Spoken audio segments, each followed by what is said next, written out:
So we've been talking about something else all morning, Ciara, and that is dynamic pricing. This is in the wake, of course, of the Oasis sale of tickets. We're going to be talking to Senator Timmy Dooley in a moment, who wants to bring in measures to prevent that.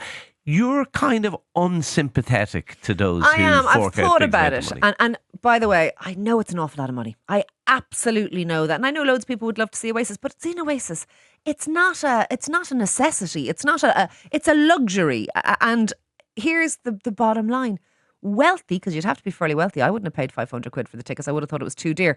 Wealthy fools and their money. It's not up to government. It's not up to politicians to come between those two things.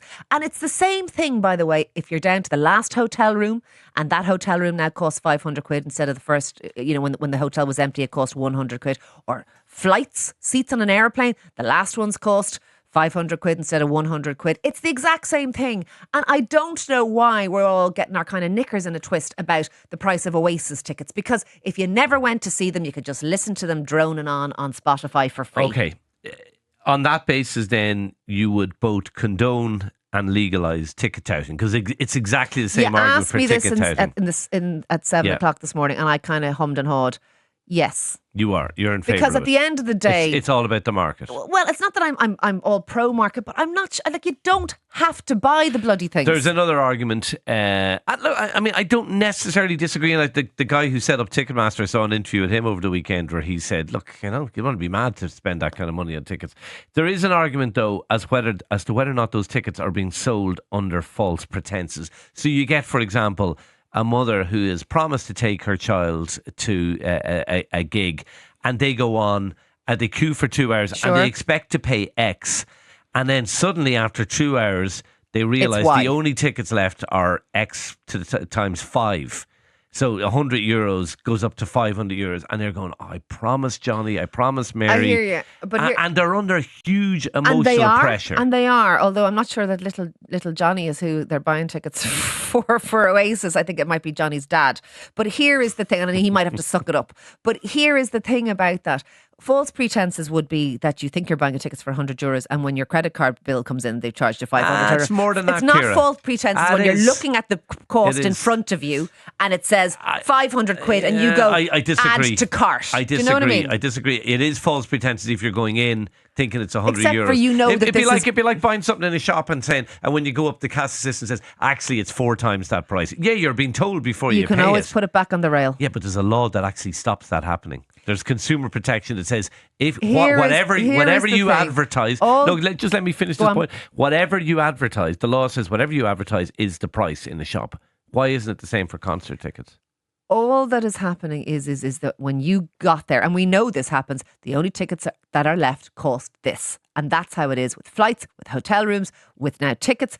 When you go on and buy your hotel or your ticket for a flight, what the price is going to be. We've become so precious. When did it become a tragedy that you couldn't buy an Oasis ticket? An Oasis ticket without spending big money. It's consumer protection. Oh, we should protect the consumers. You should have it for 25p. Like, you don't have to buy the bloody thing. Roll with it. Do you know what I'm saying? Yeah, but do we do away with consumer protection? Anyway, look, let us know what you think. There are other forms of consumer protection. Let us know what you think. 087 1400 106. And for more on this, we are joined now by Fianna Fáil Senator Timmy Dooley, who totally disagrees with me, I suspect. Good morning to you, Senator. Tell us why you want to do away with this happening in terms of ticket prices. Good morning, Ciara. I don't regularly disagree with you, but on this one, I think I have to. It's about a consumer protection issue for me. And it's this. And it's not about Oasis, but it's about live acts and it's about events generally. And the key for me is, if you advertise the price at €400, that's fine. Everybody knows that's the price and people will make their choice or not. But what the band in this occasion and a number of other acts have done, they're using people's interest and access to the internet to effectively develop a secret auction. So by suggesting that somehow tickets will be on sale starting at 83 or 85 or 86 euros, they lure people into a false sense of expectation. We don't know how many, if any, tickets were sold for 86 euros. What happens then is 200, 300, maybe 400,000 people log on and they're left in queues. It's open in this dynamic pricing system not to sell any tickets for an hour, for 2 hours. And then start clicking people down along, believing you're getting closer. Oh, the price has gone up now to 100, 200. So there's a term used in the States in relation to the stock market, and it's this term bait and switch. So you offer something, you bring people along with a false expectation, and then you switch right at the end, and you give them something that they hadn't expected to get, which is a ticket for €400 versus a ticket for 80. I think that's wrong from a consumer perspective. And I think if we're prepared to accept it for Oasis or for Taylor Swift or for any other act, how long will it be until the GAA decide to do the same for All Ireland because there's demand? Now, there's this other, and I'm not suggesting they will, but if it becomes the norm, well, then everybody will be in it. I spoke to a number of artists yesterday who were saying that the impact on the smaller venues, on the more niche operations, will be really negatively impacted, because if somebody spends where they had expected to spend 100 on a ticket and they end up spending 400, yeah, they're happy enough. I can see that. Yeah, you're broke. You're broke afterwards, and you're not going to be spending other money. But what happens, Senator? What happens to the fact that individuals have a choice in this? They don't have to do it, and also they have a responsibility themselves about how they spend their own money. And it isn't the job of you or other politicians to get between wealthy fools and their money. I'm not so sure about that. We do it in relation to problem gambling. We do it in relation to this sort of encouraging people to spend more than they might. I know the frenzy that goes on in a household amongst teenagers and young adults around wanting to see the next big act, etc., etc. So it does put an enormous pressure on them, and I think it has negative consequence. I have no issue with the idea of somebody charging whatever they want for an event. Publish it in advance, explain the details behind it, and off you go. But this idea of luring people into this, what is really a Dutch auction. Yeah, and I take that point, but we now know it happens, and so it's not really a secret, because we now know, and we kind of knew. In fairness to Taylor Swift, she keeps getting lumped in with Oasis. She didn't do dynamic pricing. She had lots of different packages, some of which were eye-wateringly expensive, but they were VIP packages. And I can understand so that was a bit different. You got merch or whatever. Whereas Oasis, there'll be two people on the pitch. One will have paid 86 and one will have paid 490. And they'll be standing beside each other with no difference between what they got. The only difference was that the person who bought it on 490 got it near the end of the ticket supply. Well, I would argue they were manipulated by a computer algorithm that was designed to shake them down, to rip them off.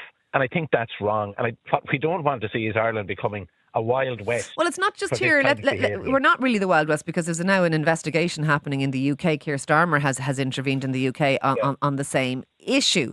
But what about the fact that, Timmy, hotels also do this, airlines also do this. This does exist. And again, I think it keeps coming back to supply and demand and the market, and the fact that nobody actually has to buy these things.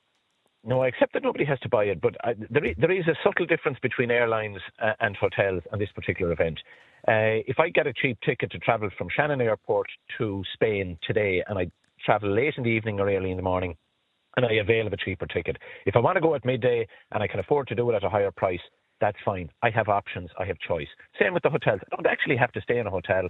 I can travel a little bit. Yeah, but there will out, be people on a plane. I could be sitting beside Shane Coleman on a plane and having the exact same, going from A to B, and the seats are identical and all of that. And I could have paid $9.99 and he could have paid £200. But you booked earlier and you had choice. There was competition in that perhaps there are other airlines, or you can wait until tomorrow. The sad reality of it is, for a major act like Oasis or somebody else in that league, there's only going to be 2 concerts.